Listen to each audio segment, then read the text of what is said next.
આજે તમે Botad police station ખાતે શું આખી હકીકત છે? મારી છોકરીએ આથી શિક્ષક ડે હતો ત્યારે મારી છોકરી સ્કૂલમાં ગઈ ત્યારે એને ઓફિસમાં બોલાવેલી.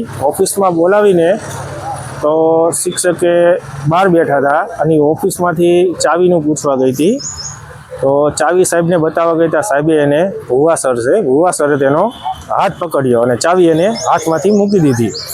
પછી તેને ઘરે આવીને મને આ વાત ન કરી, કારણ કે એને ડર હતો કે ભુવા સર મને આમાં નપાસ કરશે 10મા ધોરણમાં, કે મને માનસિક ટોર્ચર આપશે.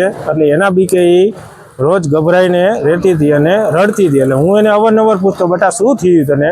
તો કે પપ્પા કાંઈ નહીં, મને 10મામાં થોડુંક ભણવામાં ટેન્શન છે.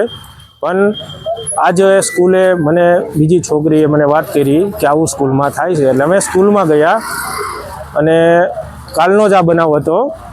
તો અમે ફૂટેજ માંગ્યા કે ભાઈ કાલના અમને 3:30 થી 4ના ફૂટેજ કેમેરાના બતાવો.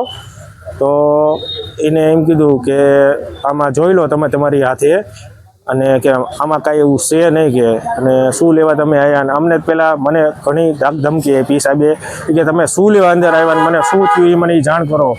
પછી મેં કીધું આવી રીતના સાહેબ અવારનવાર થાય છે છોકરીઓ સાથે. તો કે ના, હું આવું કરતો જ નથી કે ભુવા સર કે.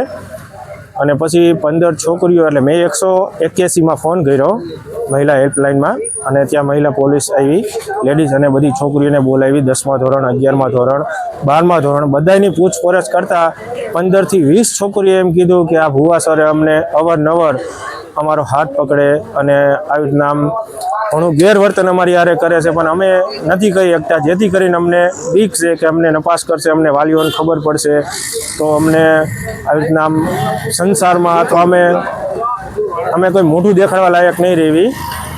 અને પછી અમે પોલીસ સ્ટેશને જાણ કરી, અને પોલીસ સ્ટેશન અત્યારે અમે આવ્યા છીએ, અને કાયદેસર એમની વિરુદ્ધ જે કાર્યવાહી થાય અને અમને આમાં અમારી છોકરીઓને ન્યાય મળે એવી અમે આક્ષેપા રાખી છીએ. જય હિન્દ, જય ભારત.